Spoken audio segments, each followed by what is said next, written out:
So John, we've been sitting here talking about fruits and veg and stuff with all these different people from all over the world. This is fascinating. And, I think I know what you do. They don't know what you do yet. This, I would think, I can see would probably be applicable to what you do, but maybe as a feed source or something like that. But you're a cattleman. And I believe your farm, your ranch is over near West Palm, Florida? North of there in Hope Sound. Mainly just operating on leased land, a few hundred acres, and making it better and better. Trying to, So what's your background? What's your family background? My dad's family were small farmers in the Midwest in Illinois, and my dad moved to Florida in the 70s and poured concrete his whole life. So he didn't move here to farm. He moved here probably to get off the farm. Yep.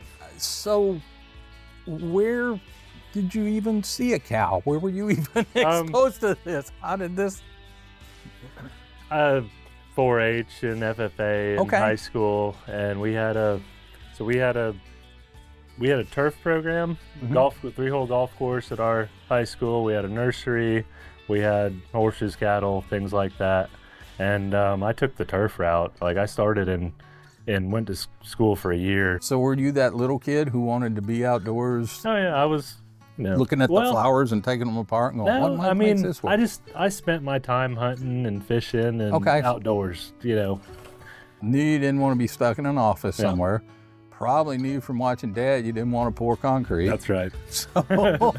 So what comes next? Yeah. High school, 4-H, FFA, Future Farmers of America, for those who don't know. So you were really first exposed to the world of agriculture and farming through those organizations. Yeah. Huh. Yeah. So what was your path from there as you got deeper into it? I was just kind of floating through college, taking general courses, and didn't go a whole lot. And met some friends of my dad's that were cowboys up near Gainesville, and I started helping them. A friend of mine, he got me a job at Likes Brothers, which is northwest of here, 350,000 acre operation. Started there, worked there for a year, and just kept going. I'd stay somewhere for a year and move on to the next ranch, and saw a lot of country all over Florida. So really like a true cowboy. That's fascinating. That's so foreign to my experience. I can only close my eyes and see it on TV or, in a movie or something, and here you are living that life.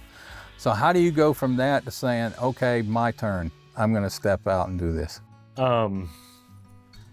So I kind of really I didn't see a whole lot of future in cowboying, and kind of moved back home and built a house and started getting leases and getting cows of my own. And so it's all a lot of this, all of this kind of farming is a work in progress, because there's a lot we don't know. You guys in very large part are trailblazing, even though it might be some ancient trails and it's clues that you've taken from eons of history.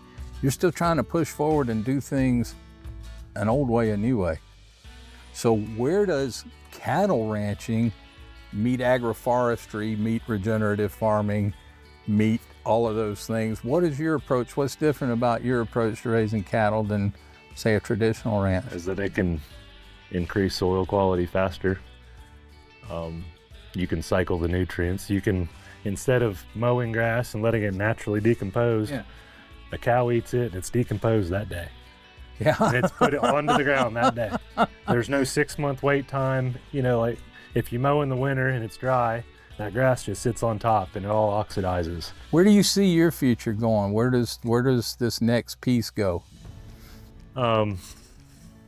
I'm planting some agroforestry at my house, and this year's calf crop I'm gonna feed out and sell as local beef.